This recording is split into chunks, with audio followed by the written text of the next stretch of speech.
எல்லோருக்கும் எல்லா செல்வங்களும் கிடைக்கும், எங்களுக்கு மட்டும்தான் மாணவ செல்வங்கள் கிடைப்பார்.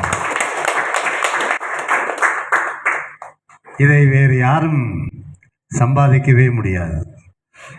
மாணவ செல்வங்கள் ஒவ்வொருவரையும் பார்க்கின்றேன்.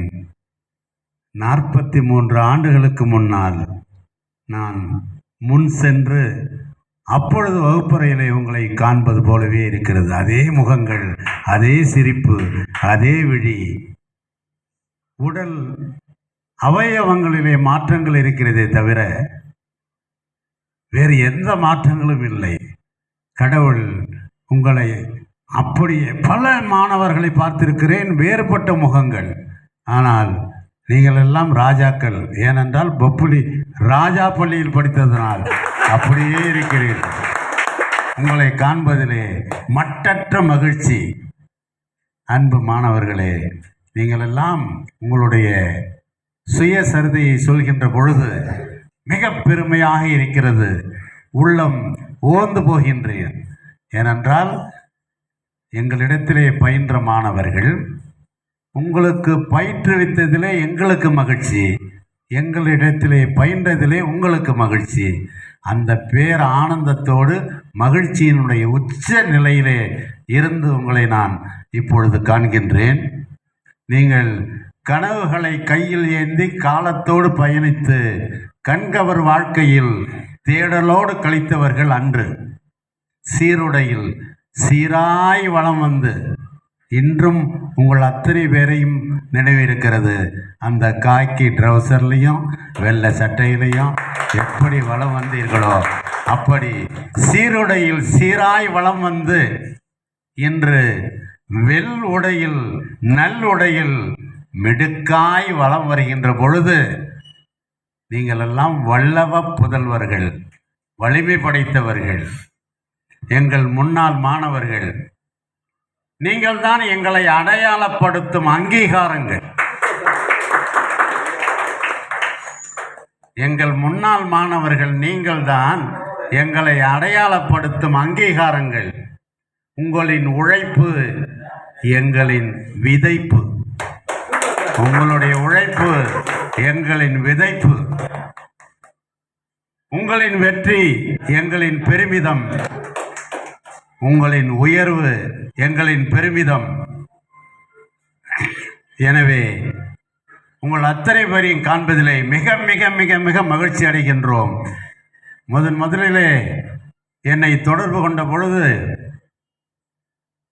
தம்பி மகேஷும் எஸ்என் பாபுவும் சொல்கின்ற பொழுது எனக்கு எங்க எஸ்என் பாபு ஃபோன்லேயே அட்டென்ஷன் ஸ்டாண்டர்டி சொல்லிடுவானோன்னு நான் நினைக்கிற அளவுக்கு அந்த பழமையான நினைவுகளை என்னிடத்திலே கொண்டு வந்தார்கள் மகேஷும்.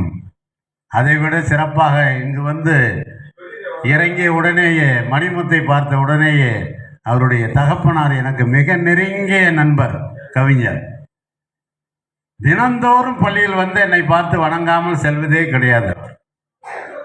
மிக நெருங்கிய நண்பர். அதுபோல் ஒவ்வொரு முகங்களும் மிகவும் எனக்கு பரிச்சயமான முகங்கள். என்னுடைய அந்த நினைவு அலைகளிலே, என்னுடைய அந்த பதிவுகளிலே இத்தனை முகங்களும் பதிந்திருக்கிறது. ஒன்று கூட அழிந்து போகவில்லை என்பதை நான் இப்பொழுது என்னுடைய நினைவாற்றலை நினைத்து நானே பெருமை கொள்கிறேன். அவ்வளவு அழகான முகங்கள். நீங்கள் உங்களுடைய உயர்வை பற்றி, உங்களுடைய வாழ்க்கையை பற்றி, வாழ்க்கை துணையை பற்றி, உங்களுடைய வருங்காலங்கள் பற்றி, உங்களுடைய பரம்பரையை பற்றி, உங்களுடைய குழந்தைகளை பற்றி சொல்லும் பொழுது மிகவும் பெருமையாக இருக்கிறது. அது கேட்கின்ற பொழுது மட்டில்லா மகிழ்ச்சி அடைகின்றேன். பல பேர் தொழிலதிபராக இருக்கிறீர்கள், நடத்துனராக இருக்கிறீர்கள், வழக்குரைஞராக இருக்கிறீர்கள், அரசியலில் இருக்கின்றீர்கள்.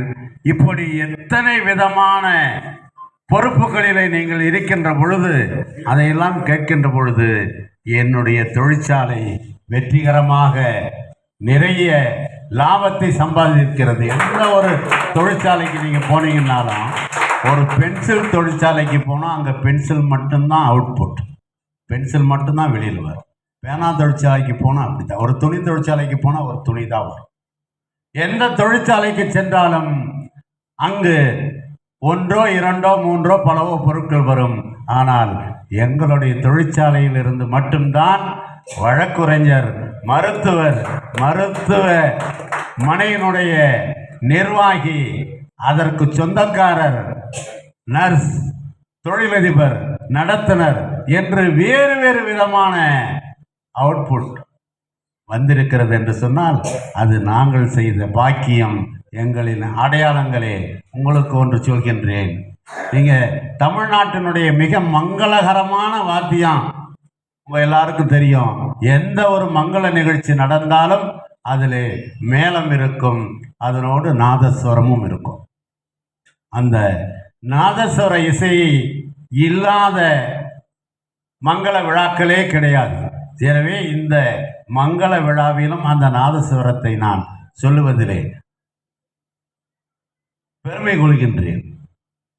அதே போல தம்பி ஒருவர் கூட, நான் ஃபுட்பாலில் மிகச்சிறந்த விருப்பமுடையவன், இன்று நீங்கள் வருவதாலேயே நான் இங்கு வந்தேன், ஃபுட்பாலுக்கு நான் போகலைன்னு சொன்னார். ரொம்ப பெருமையாக இருந்தது கேட்குறது. அந்த நாதஸ்வரத்தை பார்த்தீங்கன்னா அதை வாசிக்கின்ற பொழுது அந்த நாதஸ்வரத்தை வாயில் வச்சு அது வழியாக காத்தத்தான் ஊதுவாங்க.